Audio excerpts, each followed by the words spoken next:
For fairly obvious reasons relating to hardware limitations, size constraints, and just overall development costs, a lot of these games for the HTC Vive look like little showcases of just a small mini game that maybe doesn't tie in well with a larger scope of gameplay like regular story modes.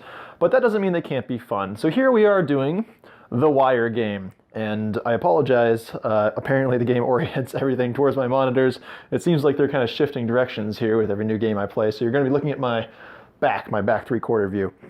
So here is the main menu for the Wire game. We have our Vive controller, and it is sideways, but it's got a little loop in it. And to press a button, place the tip of the hoop and on something and pull the trigger. So these are all of our levels that we get to go through.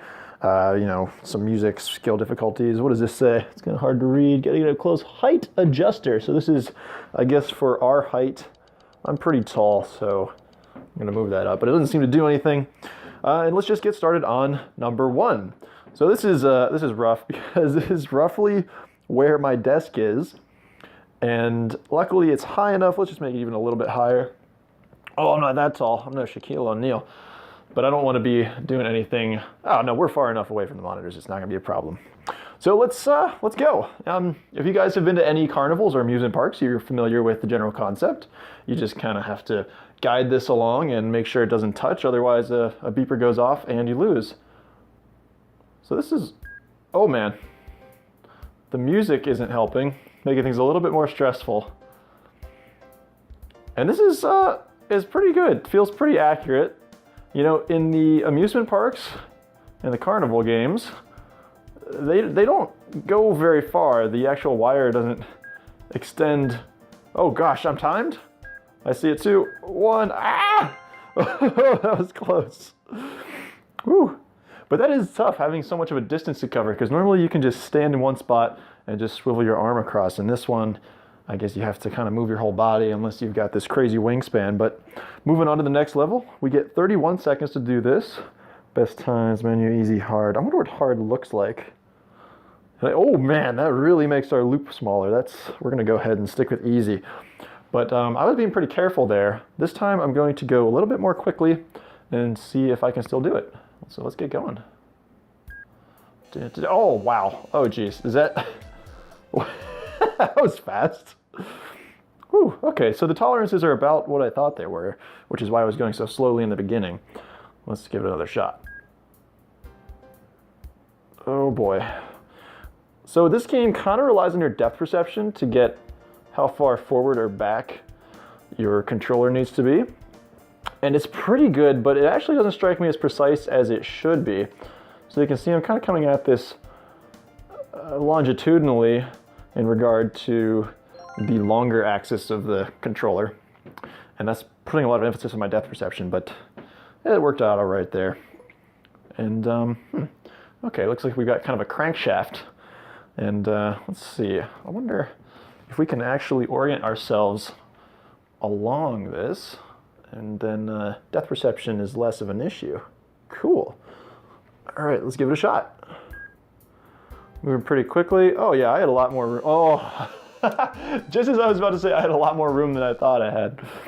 Apparently not. Oh, let's keep going. Oh, oh god damn it. This is infuriating already. This is the easy one. What is it? Oh my god, the hard one is way too small. How is that possible? No one can do that. So 27 seconds. This is just as frustrating as it is in real life. And just, oh, okay. I don't know if you saw that, but I definitely saw the whole world kind of move on me, which is not ideal. Ah! Ah! It might be a result of the tracking, but I don't know why the world would move. It would be my head. I guess my head is how I kind of perceive the world, so that could be the issue. Let's go one more time. It's 27 seconds. You can see it moved a little bit there as well. Now this could be because I'm kind of blocking my controller and the headset in relation to the lighthouse's sensors, which kind of make sure everything's oriented in space correctly. Now this is hard. Oh man. Now this game has about 7 reviews on the Steam store, and it is mixed. And I haven't read a lot of them, but I imagine many of them are just kind of stating how limited the game feels and how difficult it is. And I can definitely see how both of those things come into play. Now this is really, really weird. It's almost like my depth perception isn't working. Now I have these set up extremely well. The Fresnel lenses, and in combination with the interpupillary distance, is exactly what it needs to be. So, oh my goodness, the tracking. Now that can't possibly be the game's fault. But this is, oh man, what's going on here?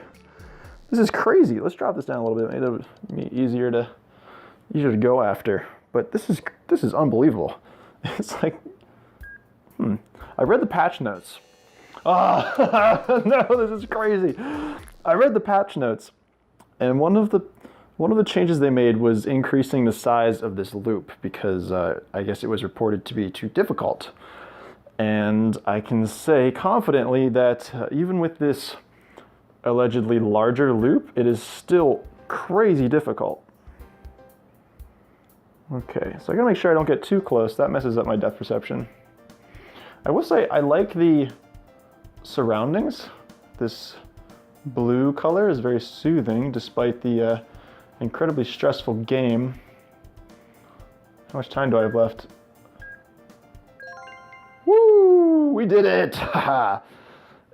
And actually, just talking about this room, I've had a lot of these kind of experiences with the HTC Vive where they put you in a room and you just kind of walk around at it and look at what's going on. But this is one of the more convincing settings for some reason. It's almost like I want to go down and sit on that couch, or I want to pull that chair out and mess around with that computer.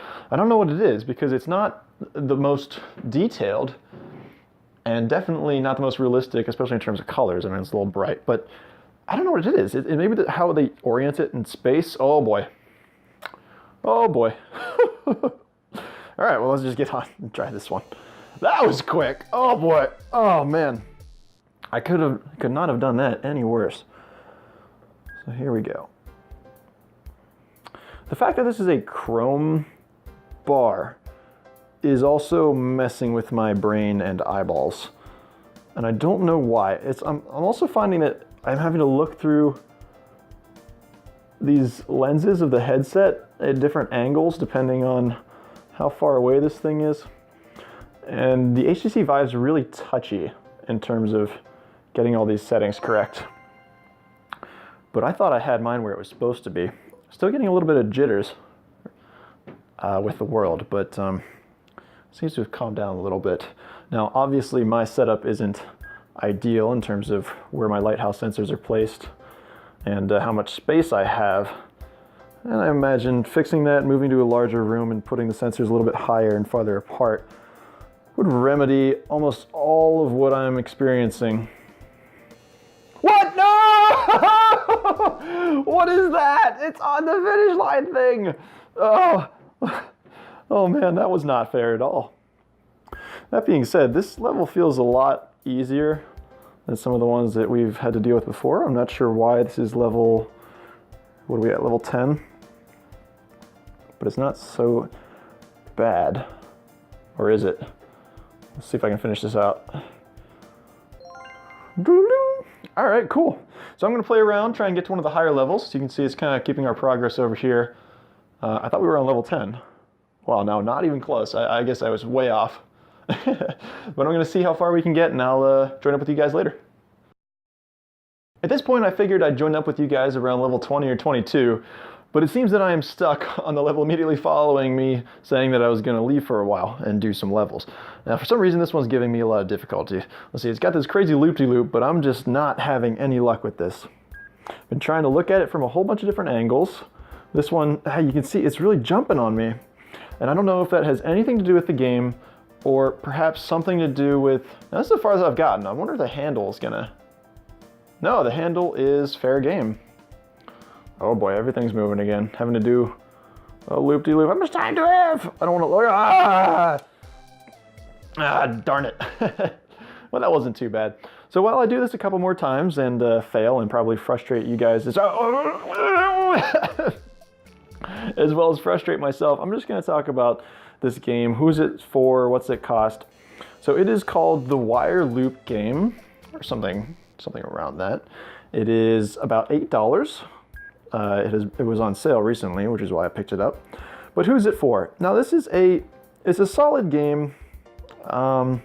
It's really better in your imagination than it is in actually playing it, because when you think about it, you're like, oh, this is going to be really good for VR. This is set up for my controller and me moving around space in a room doing, whoa, there's no way I'm out of time already. Anyways, moving around your room and doing this, and also a great opportunity to have something that you can play, and when you're showing off your Vive to your friends, just have a cool, easy to understand game to pass around to your friends and have them also get frustrated at not being able to do anything with this incredibly frustrating loop of Chrome.